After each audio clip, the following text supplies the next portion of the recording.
10 years ago, I realized I needed to get my act together. It was late January and all the neighbors had taken down their Christmas lights and mine were still up. So I was like, we gotta deal with this. So I went outside, I put the ladder up against the palm trees and I was going up, I was getting the lights down, it was going great. When suddenly I felt the ladder shift and I fell with the ladder. And my ankle crashed against that concrete edging, you know, that we have out here in Miami. And my ankle apparently shattered into a gazillion pieces. The blood vessels were all severed, and the mulch and all the soil got in there, and it was infected. Year and a half later, I had a whole fleet of wheeled vehicles to bring me around. I had had 19 surgeries, a PICC line in me all the time with the IV antibiotics, a nice little wound vac that was always sucking stuff out of my ankle. Yeah, I know, it was pretty. It was good look. And I started to get to a point where I thought, like, when do we end? Like, is there a time of death that we call on an ankle? Like, do I get to even say this? And it was right at that time that I realized that people really have an emotional attachment to their body parts.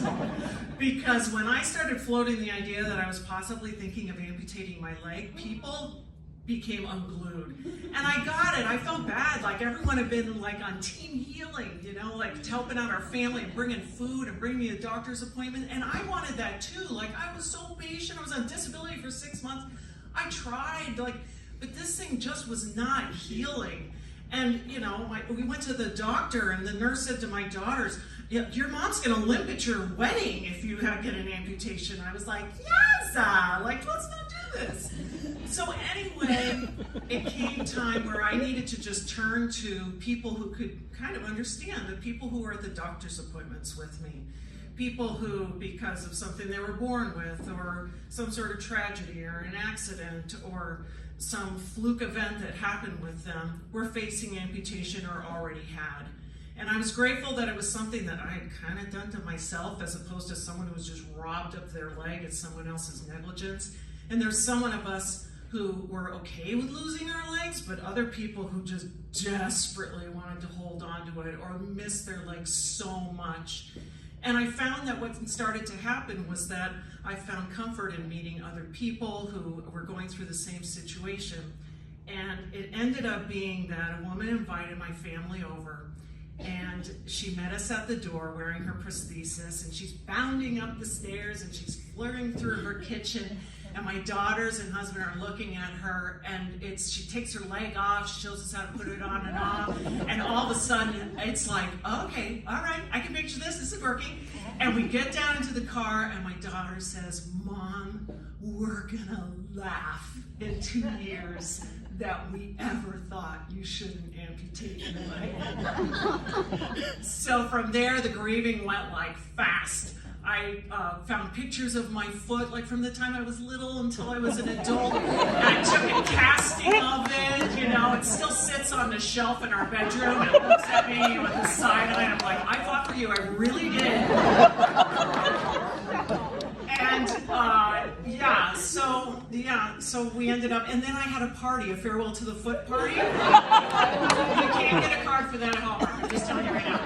And just to raise a glass to my foot and thank it for its years of service, and just to be like, I loved you, you took me great places, but it's time to go, we're breaking up here. So anyway, the day after my amputation, when they took my x-ray and stuck it up on that thing, you know, and I saw just this beautiful white bone that was healthy.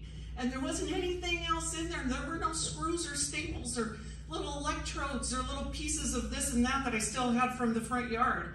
And I realized that was mine. My skin was pink and it was just dying to heal. It was so happy. And I realized that this was just such a great decision that I had made. Now, I'm not trying to sell you on amputation. I will be passing out pamphlets on the way out to join my crew, my club. But I will say, it's not easy, but of all the issues in my life, probably my amputated leg is among one of the easier things.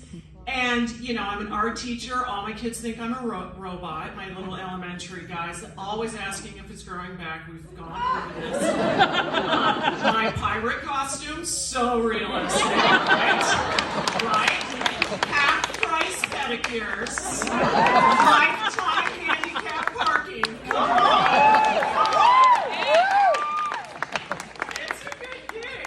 And at the end of the day, me and my foot, like right now, it is freaking out. Yes, I have phantom sensations. Yeah, we can talk about it another time. But it speaks to me all the time. I know it. And it's usually telling me really helpful things. Like maybe I need to take my leg off, or it's getting a little sweaty down there, or maybe I'm getting like a little callus or something.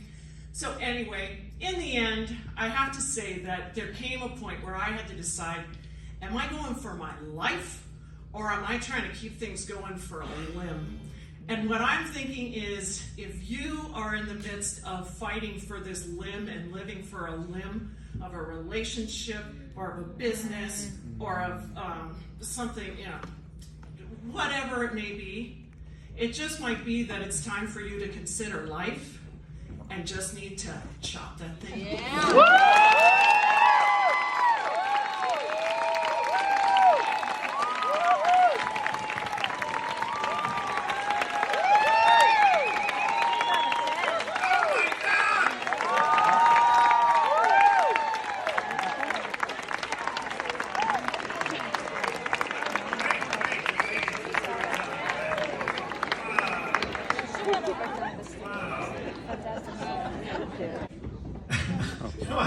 I was about to say 1.0. It's a 10, everybody!